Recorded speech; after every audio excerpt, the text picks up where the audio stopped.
So on the most simplest terms, this is non-duality, this expression right now. But as I get less simple and more complex, but this complexity to explain might seem more simple to the brain, because it's too easy just to say this is non-duality. Mind's like, how can this be non-duality? I'm sitting here and there's other people there. But that's something you've actually been taught. That wasn't your basic experience when you were born, that you're a baby inside the body. When you were born, you didn't think, I'm a baby inside the body, or I'm a human inside the body. You were just awake. There was this awake presence. You didn't have any sense of your hands, or the cot, or being in relationship to anything. There wasn't any relationship when you were born. There was just what you were, which was everything. You didn't know you were a baby in relationship to the world. There was no difference between your looking and the looked at. So when you were a baby and you laid on your back and you looked up at the ceiling, you didn't know you were looking up at a ceiling. You didn't think, I'm looking up at a ceiling now and I'm in my cot. So because you didn't know that, that wasn't your experience. That thought process actually gives you an energetic experience of being inside the body. You put a limit on yourself. And it really is an energetical experience, non-duality. Like as a baby, you were limitless. There was no edge to your looking at the ceiling and the ceiling. The looking and the ceiling were the same. The hearing of your mother and your mother's sound were the same. You didn't know my mother is inside of me or outside of me. You didn't know these words, and without these words, your essence was always limitless. In the very moment, in the very direct experience, the sound of your mother and your mother were the same to the baby. You were innocent. You had no knowledge, and it's knowledge which creates the experience of separation.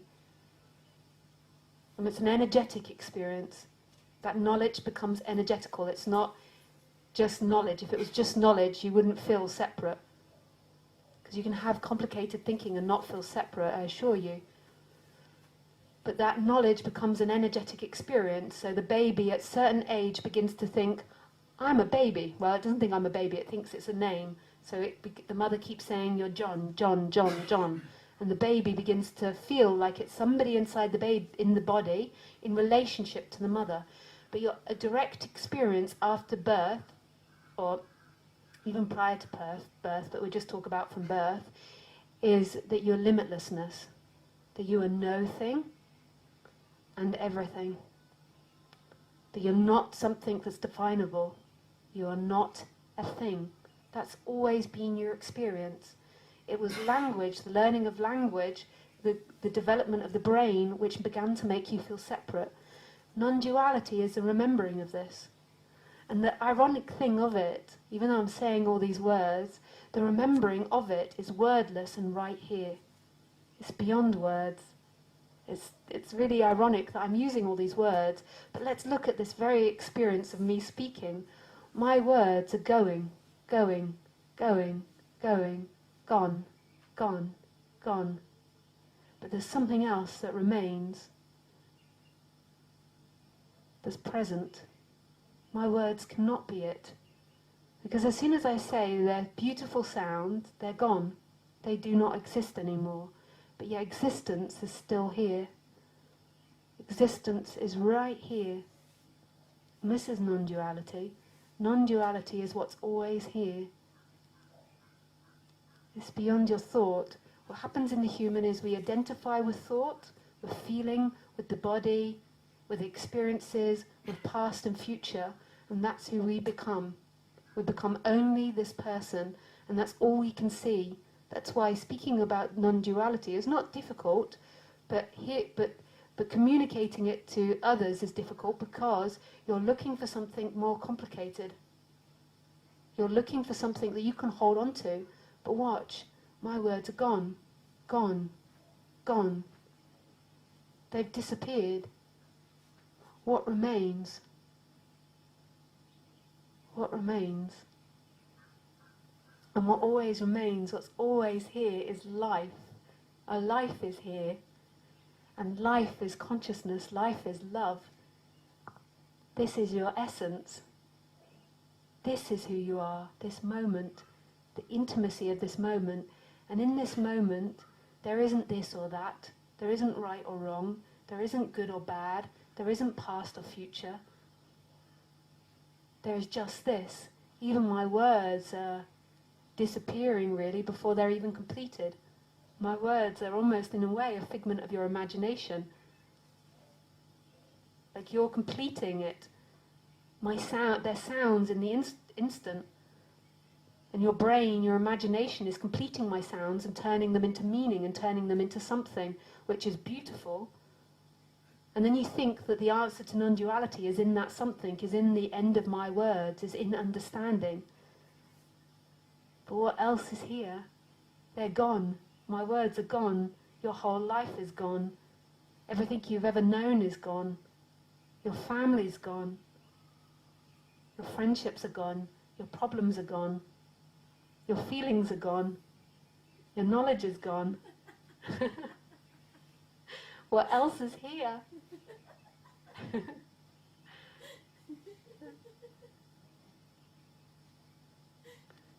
What else is here?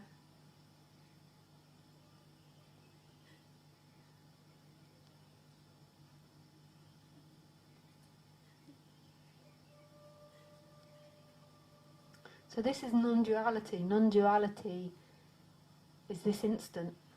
And this is where you find the truth to your existence.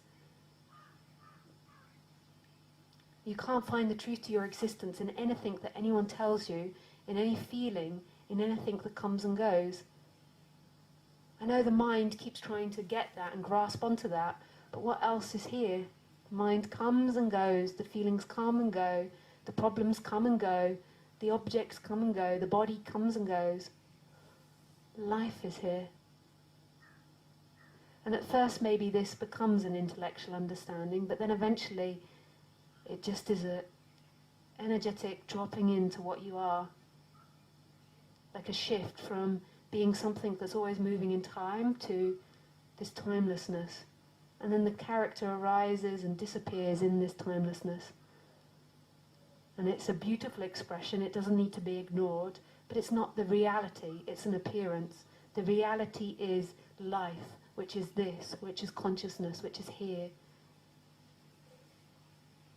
And the character is something that's appearing and disappearing and changing and evolving and growing and expanding and learning new things. Knowledge and that person is an infinite expression.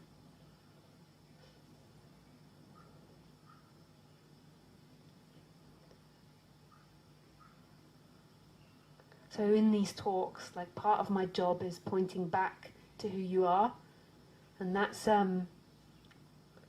like this energetic resonance. So you're actually, maybe at first you're intellectually understanding me, but then also there's this other part, this resonance that's beaming with this. It's like, yes, yes, yes, there's a knowing of this. There's something beyond you. And then the other part of what I do is explaining it in time, so I'm making sense to your intellect, and I'm also helping settle down your emotional disbalances. Your emotional disbalances pull you into thinking and pull you into problems and pull you into what's not here. So I help you on those levels too. The resonance is an energetic thing. And you can also have that in life, like you can see a sunset and suddenly there's an energetic resonance, there's a remembering of your mystery, this limitlessness, this expandedness, this wonder.